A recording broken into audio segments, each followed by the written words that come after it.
성경으로 신앙 고백 드리겠습니다.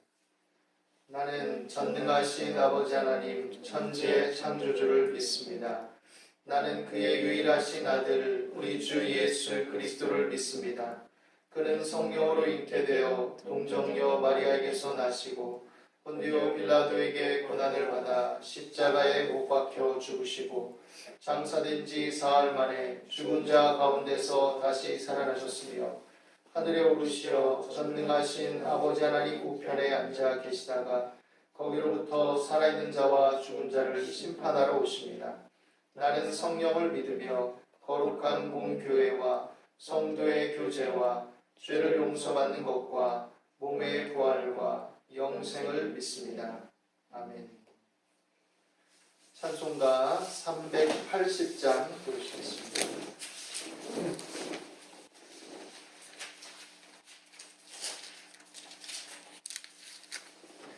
380장입니다.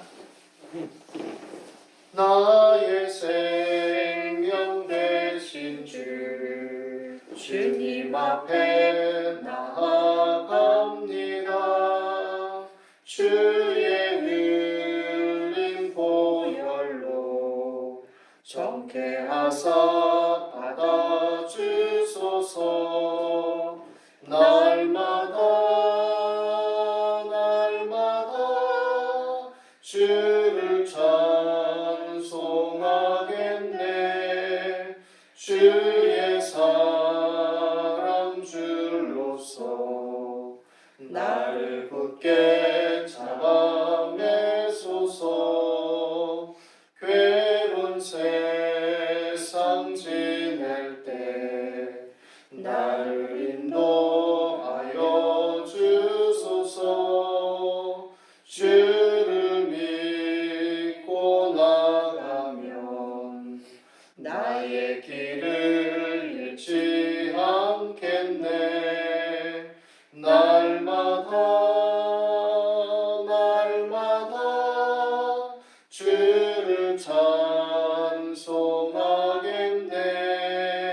주의 사랑 줄로서 나를 굳게 잡아매소서. 세상 살아갈 때에 주를 더욱 사랑합니다. 밝고 빛난 천국에 나의 영혼 들어가겠네. 날마다 주를 찬송하겠네. 주의 사랑 줄로서 나를 굳게 잡아매소서.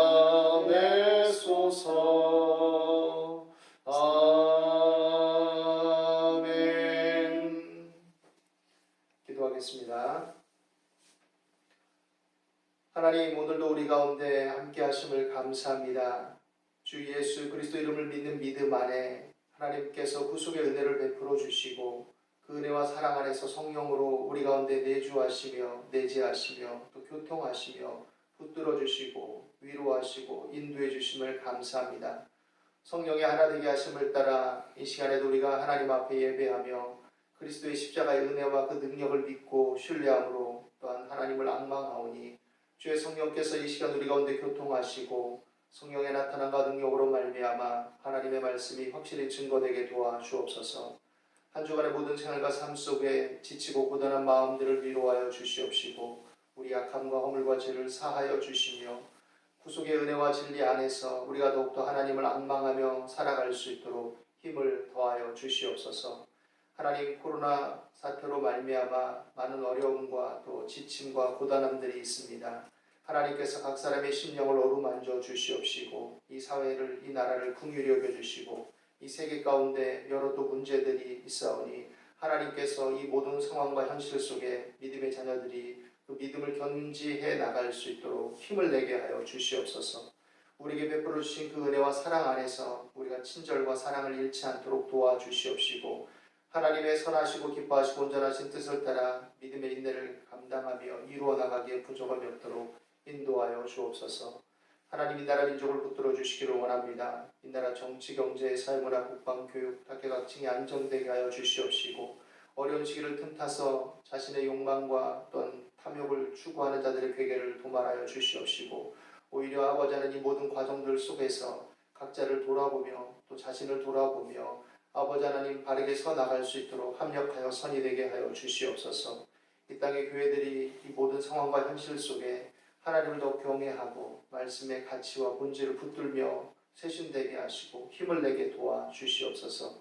오늘도 우리가 함께 연합하여 예배하는 심령들 가운데 교통하여 주시옵시고 어느 곳에 있든지 하나님께서 그 거룩하고 전능한 손길로 붙들어 주셔서 하나님의 기뻐하심을 따라 열매 맺는 삶으로 전진해 나가기에 부족함이 없도록 인도하여 주시옵소서. 하나님 오늘도 우리 가운데 역사하심을 감사합니다. 주의 말씀으로 인도해 주옵소서. 감사와 찬송을 드리며 예수 그리스도 이름으로 기도드립니다. 아멘. 하나님 말씀 보시겠습니다. 오늘 함께 나눌 말씀은 구약성경 창세기 50장 15절에서 21절입니다.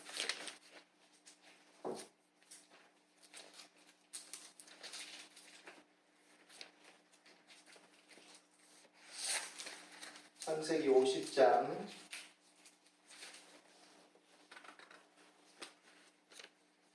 15절에서 21절 말씀 같이 읽겠습니다. 요셉의 형제들이 그들의 아버지가 죽었음을 보고 말하되 요셉이 혹시 우리를 미워하여 우리가 그에게 행한 모든 악을 다 갚지나 아니할까 하고 요셉에게 말을 전하여 이르되 당신의 아버지가 돌아가시기 전에 명령하여 이르시기를 너희는 이같이 요셉에게 이르라. 내 형들이 내게 악을 행하였을지라도 이제 바라건대 그들의 허물과 죄를 용서하라 하셨나니 당신 아버지의 하나님의 종들인 우리 죄를 이제 용서하소서 하매 요셉이 그들이 그에게 하는 말을 들을 때에 울었더라. 그의 형들이 또 친히 와서 요셉의 앞에 엎드려 이르되 우리는 당신의 종들이니이다. 요셉이 그들에게 이르되 두려워하지 마소서. 내가 하나님을 대신하리이까. 당신들은 나를 해하려 하였으나 하나님은 그것을 선으로 바꾸사 오늘과 같이 많은 백성의 생명을 구원하게 하시려 하셨나니 당신들은 두려워하지 마소서.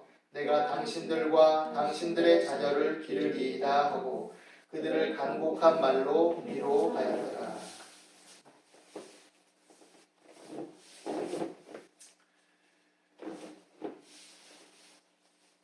예수님을 믿고 또 기독교인이라고 자부하고 또 자임하는 사람들은 하나님의 선하심과 인자하심, 그 은혜로우심에 대해서 기꺼이 마음으로 동의하고 또 그것에 또 부응하는 삶을 살아야 된다라고 생각하긴 할 것입니다. 기독교인들은 하나님의 선하심과 그 은혜를 기본적으로 전하는 자들이고 또 그것에 동의하는 한 마음으로 모인 사람들이고 또 단체라고 할 수 있을 것입니다. 복음을 전할 때도 우리는 예수님의 은혜와 사랑을 전합니다. 하나님께서 우리를 사랑하십니다. 하나님께서 우리를 사랑하셔서 우리 죄를 사하시고 우리를 구원하시기 위해서 자신의 아들을 십자가에 내어주셨고 예수님께서는 이것을 기꺼이 감당하셔서 십자가에 자신의 한 몸을 내어 던지셨고 못 박혀 피 흘리시고 죽으시고 부활하심으로써 죄 없으신 하나님의 아들이 우리 모든 죄를 대신하셨습니다.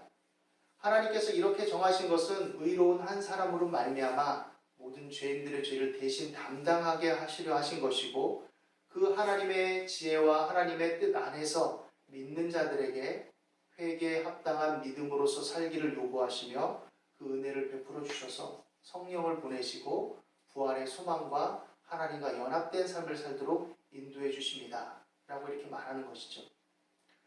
이 복음을 전할 때 우리는 하나님의 선하심을 전하고 하나님의 은혜를 전하고 하나님의 용서를 전하는 것이고 또 그것은 마땅합니다.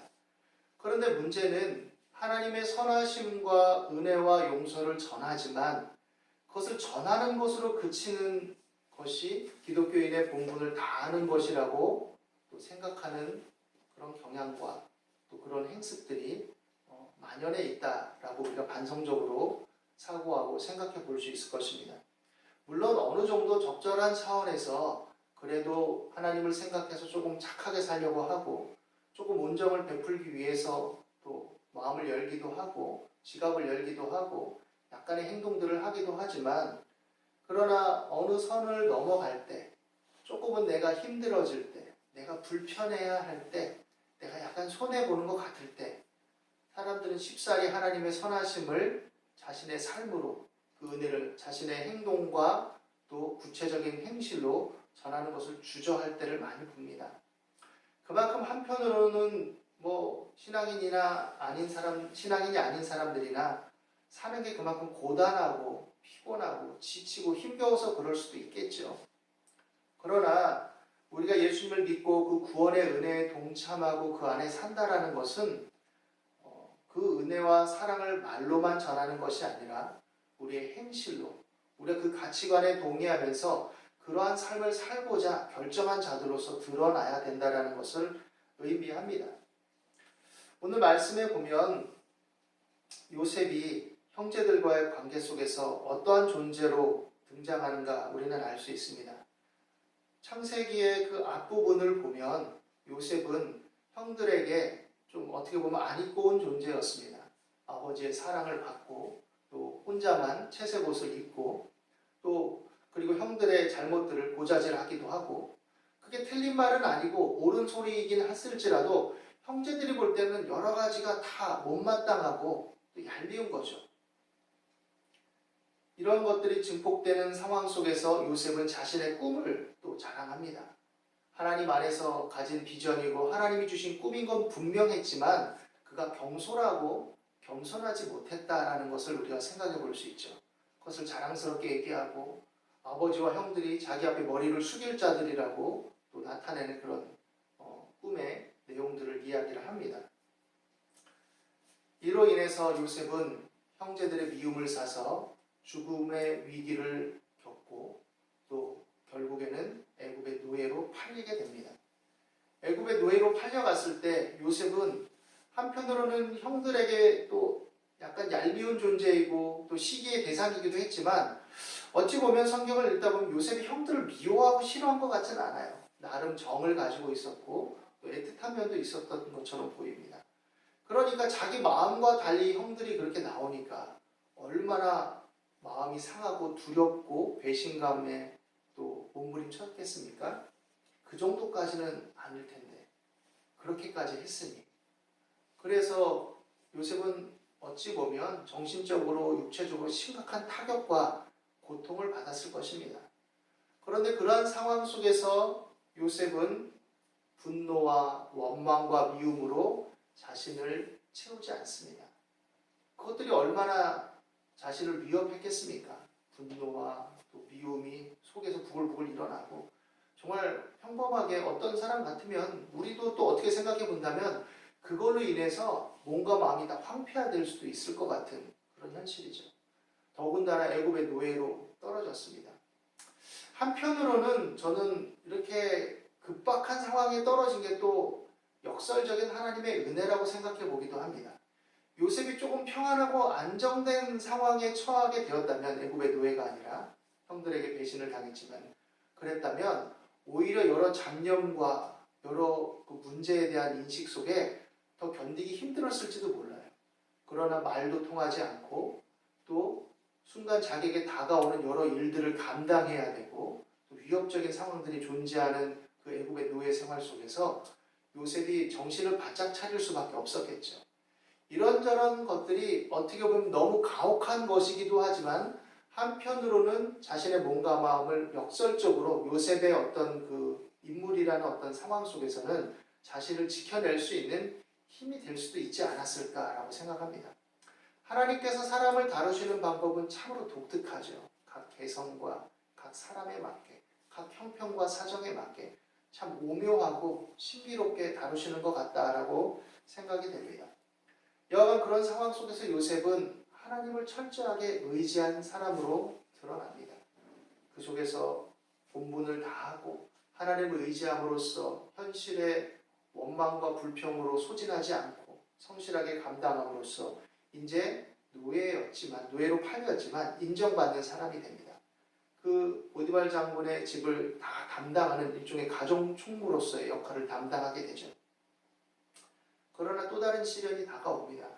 그 아내가 요셉을 또 한편 흠모한 나머지 유혹하죠. 어찌 보면 현실 속에서 본다면 적당히 타협하고 그 보디발 장군의 아내의 마음을 사서 자신에게 유익한 것들을 추구해 나갈 수도 있을지 모릅니다. 저 여자 마음에 안 들지만 어쨌든 유력한 사람이 아내니 그냥 적절히 그 마음을 이용할까? 이렇게 생각할 수도 있겠죠. 어떤 면에서는. 그러나 요셉은 하나님을 경외하는 자였기 때문에 단호하게 거부합니다. 그리고 이것이 오히려 바른 결정과 단호한 하나님 편에 서는 결정이 오히려 더 큰 나락으로 떨어지는 계기를 만듭니다. 하나님 참 너무한 거 아닙니까? 라고 생각할 수 있죠. 사실 우리가 다른 사람의 이야기를 읽으니까 그렇구나, 요셉 훌륭해 라고 할 수 있지만 막상 이런 일이 자기에게 연거푸 일어나고 닥친다면 정말 화가 나고 분노가 치밀죠. 정말 하나님 살아 계신 겁니까? 하나님 이게 어찌된 일입니까? 하나님의 말씀대로 하나님을 경외하며 의로운 삶을 추구하면 그래도 이 지경은 되지 말아야죠 라고 항변할 수 있겠죠. 그러나 요셉은 하나님이 주신 그 마음과 비전을 끝까지 붙듭니다. 하나님이 주신 계시를 끝까지 붙들어요. 그리고 하나님을 경외함으로써 그 속에서 어떤 성실한 믿음의 삶을 추구하고 이겨냅니다. 그렇기 때문에 친절과 사랑을 잃지 않을 수 있었던 거죠.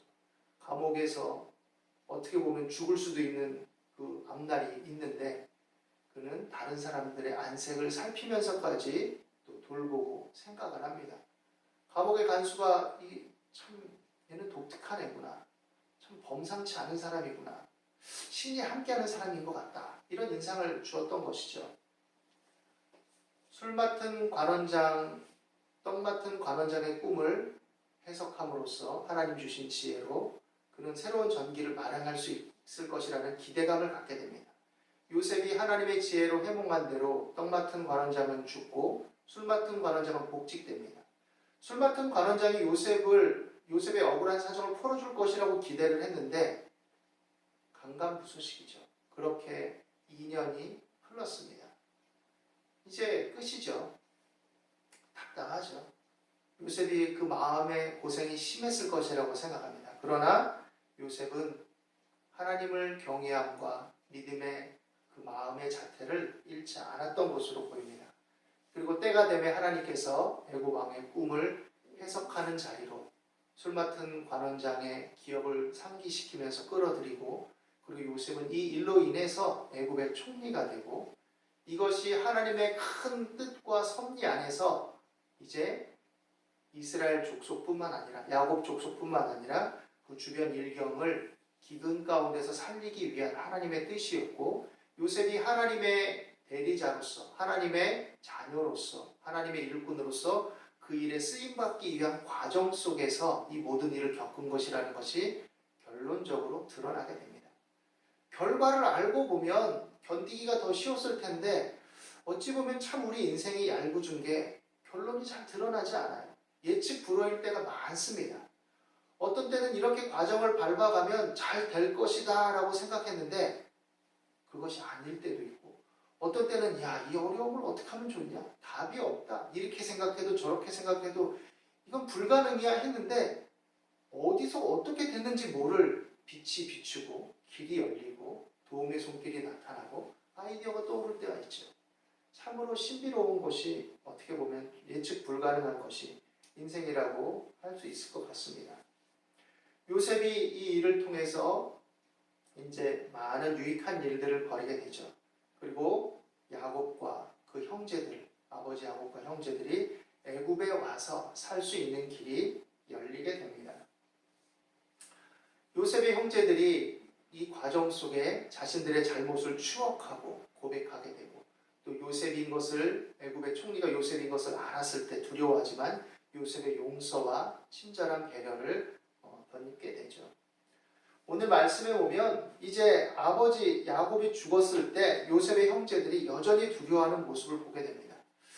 요셉이 자신들의 한 짓이 너무 크니까 요셉이 이렇게 큰 권력을 가졌는데 힘을 가졌는데 아버지가 살아 계시니까 그나마 우리를 봐주고 이렇게 화평한 척 한 거지 아마 아버지가 돌아가시면 우리를 미워하고 우리에게 심판을 내릴지도 모른다 라는 두려움이 일어난 거죠. 그리고 요셉에게 아버지 이름을 빌어서 아버지가 용서하라고 이렇게 하셨으니까 당신의 아버지 하나님의 종들인 우리 죄를 이제 용서하십시오. 이렇게 또 간곡하게 말하죠. 요셉이 그 말을 들을 때 울었다라고 성경은 얘기합니다. 여러 가지 회한이 들었겠죠. 그리고 형들의 모습을 봤을 때 요셉은 과거의 아픔도 있긴 했지만 또 형제들을 하나님 안에서 용서하는 마음으로 다가갔기 때문에 여러 가지 마음의 뒤섞임 속에서 애틋하게 울었을 것입니다. 형들이 또 와서 요셉의 앞에 엎드려 말합니다. 우리는 당신의 종들입니다. 그때 요셉이 그들에게 말하죠. 두려워하지 마소서. 내가 하나님을 대신하리니까. 이 말이 참 중요합니다. 내가 하나님을 대신하리니까. 당신들은 나를 해하려 하였으나 요셉이 사실관계도 희석시킨 건 아닙니다. 선명하게 얘기합니다. 당신들이 나를 해하려 했다. 당신들이 죄를 지었다. 악을 행했다. 그러나 하나님은 그것을 선으로 바꾸셨다. 그러니까 나도 그 선을 쫓는다 이 얘기죠. 오늘과 같이 많은 백성의 생명을 구원하게 하시려 하셨다. 선으로 바꾸셔서. 그러니 내가 그것을 반대해서 하나님의 뜻을 거스려서 내 개인적인 어떤 원한을 갚는 식의 행동을 할 수 있느냐. 그리고 이 모든 과정들을 허락하신 것은 하나님이 실진데 당신들의 잘못은 맞지만 그러나 하나님의 큰 뜻과 섭리 안에서 많은 생명을 구하게 하려고 하셨기 때문에 내가 용서함으로써 모든 허물을 덮고 나는 하나님의 선하심을 따라 이 선한 일을 지속할 것이다 라고 말하고 있는 거죠. 그러면서 말합니다. 당신들은 두려워하지 마소서. 내가 당신들과 당신들의 자녀를 기르리이다 하고 그들을 안심시키고 위로합니다. 하나님의 선하심을 따라 행하는 것이 하나님의 자녀들에게 요구됩니다. 단지 하나님의 선하심과 은혜를 전하는 것만이 아니라 그러한 삶의 가치관과 방식을 따르도록 요구받는 것이 하나님의 자녀들이라는 것을 알아야 됩니다. 자신에게 주어진 힘과 자유를 그렇기 때문에 우리는 절제할 때가 있고 또 덕스럽게 사용해야 되고 또 그 힘을 과시하고 드러내야 될 때가 있지만 절제하고 포기해야 될 때가 있는 것이죠. 내가 반듯한 자를 가지고 있다고 해서 모든 것을 다 정확하게 잴 수 있는 건 아닙니다. 때로는 여러 가지로 뒤섞여서 굴곡이 있는 모습이 우리 앞에 보일 수도 있고 또 내가 정확한 반듯한 자를 가지고 있다 해도 내가 실수해서 잘못 갖다 드릴 수도 있는 것이고 나의 편협함과 나의 관점의 이탈로 잘못된 기준을 잡을 수도 있는 것이죠.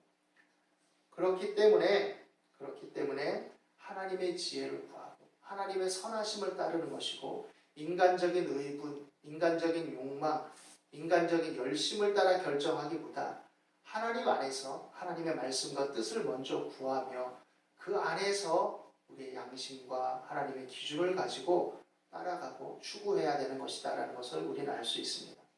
십자가의 복음은 하나님의 은혜임이 분명합니다. 하나님의 사랑임이 분명합니다.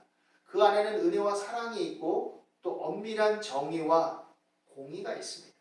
하나님께서 정의와 공의의 하나님이시기 때문에 그 심판을 예수님이 대신 담당하신 것입니다.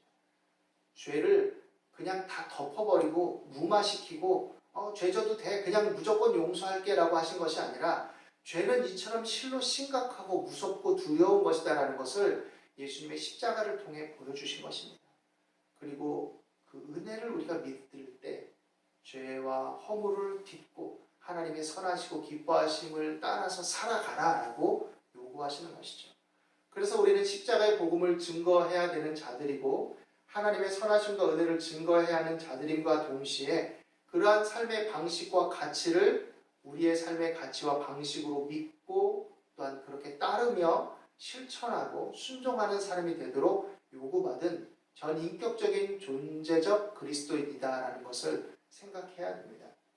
오늘 이 말씀 안에서 우리의 믿음의 자리를 점검할 수 있게 되기를 바랍니다.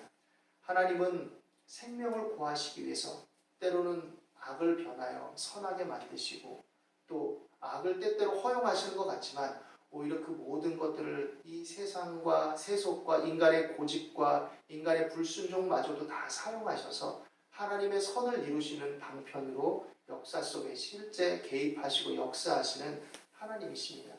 오늘 그러한 하나님을 믿고 신뢰하는 마음 속에서 우리가 살아가는 이 코로나 사태, 전국의 여러 가지 어수선함, 우리 인간에게 다가온 여러 가지 한계와 힘겨움, 정치적인, 경제적인, 사회적인 혼란과 어려움, 이 모든 것 속에서 우리가 이 모든 것들을 합력하여 선을 이루실 하나님을 믿고 신뢰하면서 하나님의 자녀로서 하나님의 자녀다운 삶을 추구할 수 있게 되기를 바랍니다. 그럴 때 하나님을 사랑하는 자, 곧 그 뜻대로 부르심을 입은 자들에게 모든 것이 합력하여 선을 이루게 될 것입니다.